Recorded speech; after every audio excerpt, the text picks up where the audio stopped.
অভিমান ওয়ার্ডটার সাথে আমরা সবাই পরিচিত। কত ভীষণ ভারী একটা শব্দ, তাই না?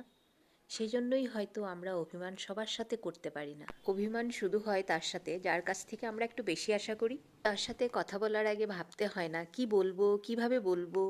যে মানুষটার সাথে আমি নিজে হয়ে থাকতে পারি, সেই কমফর্ট জোনটাতে অভিমানটা সব থেকে বেশি হয়। আমাদের সবার জীবনে কিন্তু সেই অভিমান করা মানুষটা, সেই কমফর্ট জোনটা কেউ না কেউ আছেই, তাই না? কিংবা কারো কারো সেই মানুষটা হারিয়ে গেছে বা কেউ হারিয়ে ফেলেছে। এই থেকে যাওয়া, হারিয়ে যাওয়ার পিছনে সমস্যাটা তখনই শুরু হয় যখন অভিমানকে গুরুত্ব না দিয়ে অবহেলা করা হয়। কারণ অভিমান মানে দূরে চলে যাওয়া না, অভিমান মানে সে আমাকে ঠিক বুঝবে, এই আশাটা রাখা। যাই হোক, এই কথাগুলো বলতে বলতে আমার অনেকটাই রান্না হয়ে গেছে। তো এই রান্নাগুলো আমি 31st করেছিলাম। যে কী রান্না করলাম তা তো তোমরা দেখে বুঝেই গেছো। তো নর্মাল যা রান্না সেগুলোই করেছি। 31st বলে বাইরে কোথাও প্ল্যান করব পিকনিকের জন্য সেরকম কিছুই আমাদের নেই।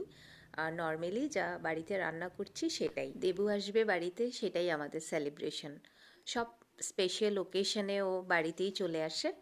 আর আয়ুষও ছোটোবেলা থেকেই স্পেশাল ওকেশনসগুলো ফ্যামিলির সাথেই সেলিব্রেট করে। তবে যা বলছিলাম, তোমাদের জীবনে যদি এমন কেউ থাকে যে অভিমান করে, তবে তাহলে তাকে কখনো হারিও না, কারণ সে তোমাকে কখনো হারাতে চায় না। কারণ অভিমান করা মানুষগুলো দূরে সরে গেলে আর কখনো ফিরে আসে না।